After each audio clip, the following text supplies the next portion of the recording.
My name is Ray Stevens. We're here till noon today when Bongino takes over. But right now, without further ado, I always love Tuesdays because of this gentleman, Missouri Congressman from the 4th District. Mark Alford joins us. Good morning, sir. Good morning, Ray. I'm driving to KCI, about to fly back to Washington. Oh, man, you've got my sympathy, but you got a job to do. You got to do it well. Thank you very much. All right, let me ask you, sir, in your conjecture. When you're watching the weekend news programs, and we all have to watch a little bit of this and a little bit of that. You know, I know you have a radio show. You're there working in Washington. You want to know what your constituents are saying. You want to know what the other side is thinking. But when Fareed Zakaria from CNN goes on and says, I think that some of this Trump trial, and I think that some of the stuff that we've been doing to Donald Trump is not working for us, and I think we're heading down a slippery slope, and they start looking at all the swing states, and they see the Trump numbers up, except for Wisconsin, where he just lags behind by, I'm told, 2%, but that's really a toss. You got to say to yourself, it seems like change could be in the air. Change is in the air, and we've seen it for several years now because of Biden and his failed policies, his failed foreign policy, his failed domestic policies. America knows that change is coming, and it's going to come on January 20th when Donald Trump sits behind that resolute desk in the Oval Office once again. What's odd, and ladies and gentlemen, if you do not know by now that the mainstream media is in the tank for Biden and the liberal progressive side of this nation, then I feel sorry for you. They are already apoplectic about what is coming. CNN, you saw it over the weekend. This guy is distraught that there is no path to victory now, it seems like, for Joe Biden, and that Trump is going to retake the White House. I was watching on PBS, Christiane Amanpour, her show.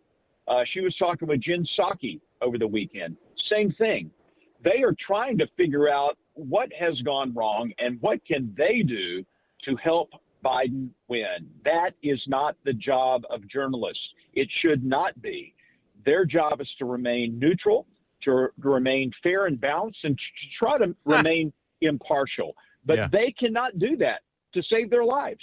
You know, that fair and impartial and balanced is funny. I was dialing around last night, and I just had to go over and check out CNN because I have got to see what the other side is saying. And to hear them tell their tale of what's going on in New York v. Trump, oh, my God, Michael Cohen, who's been convicted of lying, who did 13 months because he's a liar, is now their star witness in a case that we really don't even know we really don't even know what it's about other than some kind of a payment and how it boils down. But this guy is now their star. To hear it told on CNN, oh, my God, Trump's going away. You flip over to Fox, and, I would hope that they're somewhat trying to tell me what's going on. It certainly seems to me that this is set up. We know the judge is a Biden operative. We know the guy that's there working the case is third in charge of Biden's DOJ, just happened to want to come over to New York to do his due diligence to make sure they keep this guy off the campaign trail. But you can't deny, sir, you cannot deny what we saw over the weekend with Trump in Jersey. I tell you what, I have never seen crowds that big outside of Arrowhead Stadium cheering on the winning team. You would have thought Patrick Mahomes was there, but no, it was Donald J. Trump, the quarterback of America. We're going to score a touchdown. It's in here. I don't need to carry the water for Trump. Listen, he does some things that piss people off. Nobody's perfect. We get that. But all you have to do is, we saw an inflationary report come out a couple hours ago. Inflation's still on the rise. Our rates are getting so high they're almost untenable. People can't afford to go buy a new car because, one, new cars are expensive. Two, it used to be if you had a decent interest rate, okay, well, I could get a 72-month note and I can afford this thing. Families can't afford this anymore. We have a cost of living tax going on. And all I ask is forget about who makes you feel good. Who had more money in your wallet? Why can't we just be common sense? It's not like the world was being burnt down when Trump was in office. He had things under control. There were no new wars. We had a better life. But some people can't take that because they just don't like the guy. And I just wonder, do they hate Trump more than they hate their bank account? Well, I think there are a lot of people who hate Trump, and that is a problem. It is a Trump derangement syndrome. You've heard that before. anything to keep him back from getting into office. But look, you're right, Ray. This inflation that we're seeing that is starting to tick up once again is a tax on everyone. The middle class, people with money, people without money. It doesn't matter. It affects everyone. And what you saw when President Biden took office, inflation was at 1.9%. It jumped up to 9% in his first 6 months in office because of his war on energy, mainly his war on domestic production of fuel. And that created hardships on everyone, our farmers in particular, their food, the fuel, the fertilizer, feed, everything, all the input costs. And that has taken its toll in America. I don't even buy bacon anymore. I love bacon, but I can't afford $9 a pound. You know, my doctor's probably glad that I'm not eating as much bacon, but I know. Don't you hate it? Listen, Don't you hate it when you go to the doctor and he says, you know what? He says, you know what, Mark? Yeah, I got to get that salt down a little bit. And there's the bacon staring right at you. And I don't want to be an enabler, but we've got a listener to this show that owns a meat company called the Odessa Meat Company, and I'll have to get you some of that slab bacon. It's so good. He's here in Kansas City. He's fantastic. We're talking to Mark Alford. Mark Alford's America, Saturday 1 to 1:30, and then again Sunday. It's so nice. We play it twice, 8:30 to 9 here on the great KCMO. Sir, you know, we've got problems in this world. It's always, you know, it just seems to me that maybe social media and our dependency on news just kind of sometimes drags us down and we get caught in the mud and it's kind of a slog from day to day. You know, this country's always had some growing problems, but we've got this, you know, this problem with such divisiveness right now. And this addled old man that's in the White House, and I don't mean to disrespect him because he's a senior citizen, but, you know, he said he was going to unite the country. He was going to do this. He was going to do that. And here we are 4 years later. I don't know if it's ever been this bad. How, in your eyes, do we try to somehow tell our brothers and sisters that we're not that different? We're not an inherently racist nation, and we all can live the American dream, which seems to be a fading thing. But I know it's still out there, and I know you got to fight for it. I know that's why you're heading to KCI to get on a plane to go back to Washington. But how in the world do we do it? Well, Ray, that's exactly what we're trying to do. That's one of the reasons I wanted to get into office and represent the people of the 4th Congressional District of Missouri. This all started, I believe, under President Obama with his Hope and Change initiative. Yeah, he hoped for change and he got it. He fundamentally changed the way America operates and for the worse. We are more divided now, I think, than we have been since the Civil War. And that is why I have introduced a bill called the DEI-DOA Act. Diversity, Equity, Inclusion is dead on arrival.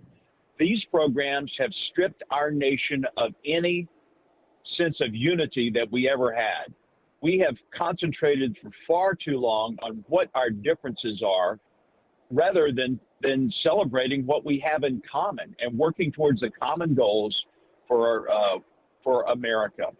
And so we are going to try to get we have already gotten rid of some of the DEI CRT programs in the military under the National Defense Authorization Act. And now we're taking it a step further because the Democrats want to get on the House floor. They've introduced a bill to codify and make permanent the DEI programs within our federal government. And so we are going to attempt to strip every DEI program in the federal government, some 40 programs that are a waste of taxpayer dollars. Mark Alford is here, Congressman of the 4th here on the Missouri side. Sir, you know, I'm old enough to remember when DEI stood for Dale Earnhardt Incorporated. That's when America was strong.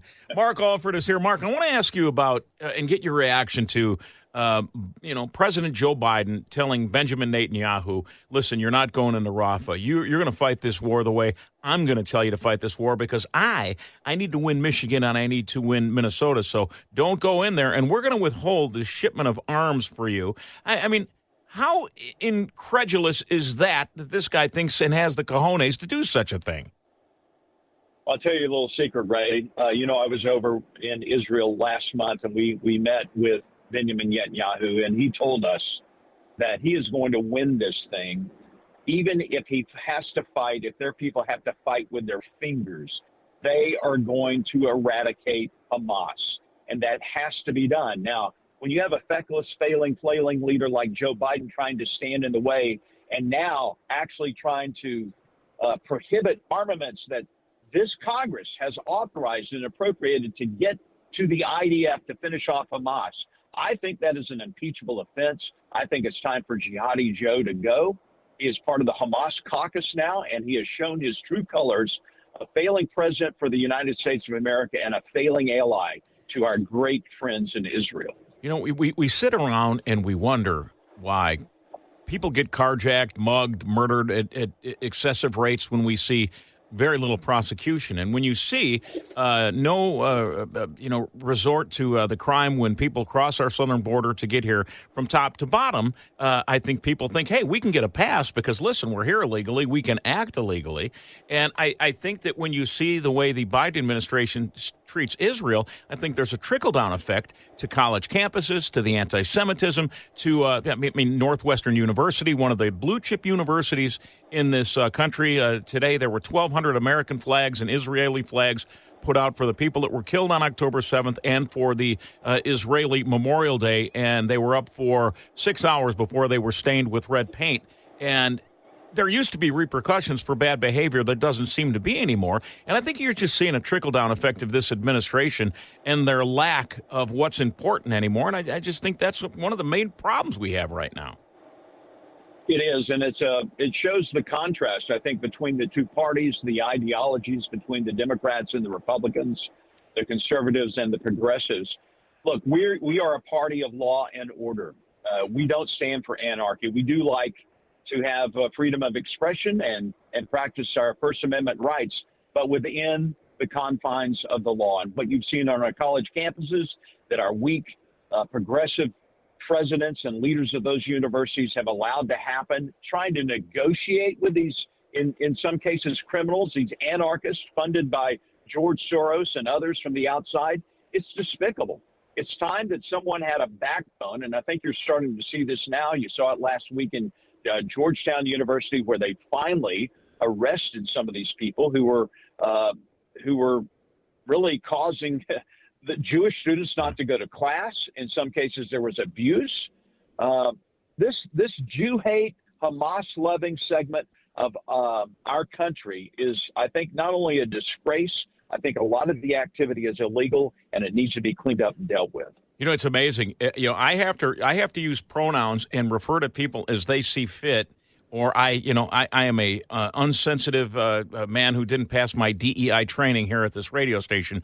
But this can be allowed to happen and continue, and it's just sick. Sir, I know that you have to get back and do the business of the people there in D.C. God love you for going to that swamp.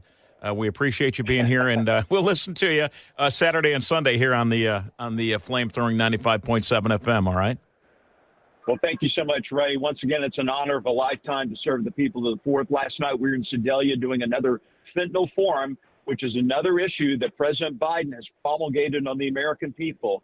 100,000 of our fellow citizens dying each year because of his porous border. We've got to do something about it. So I'm working with the people of the Fourth to make this country better, and I appreciate and covet your prayers and appreciation, and just pray for me, because this is a tough job, but I love it. Well, you know what? We got to hang in there, and then praying's a good thing. It's what gets us through. I thank you, sir. Have a safe trip. Thank you. Mark Alford, again, you can check him out Saturday and Sunday. Details at the KCMO Talk Radio app or at KCMOTalkRadio.com.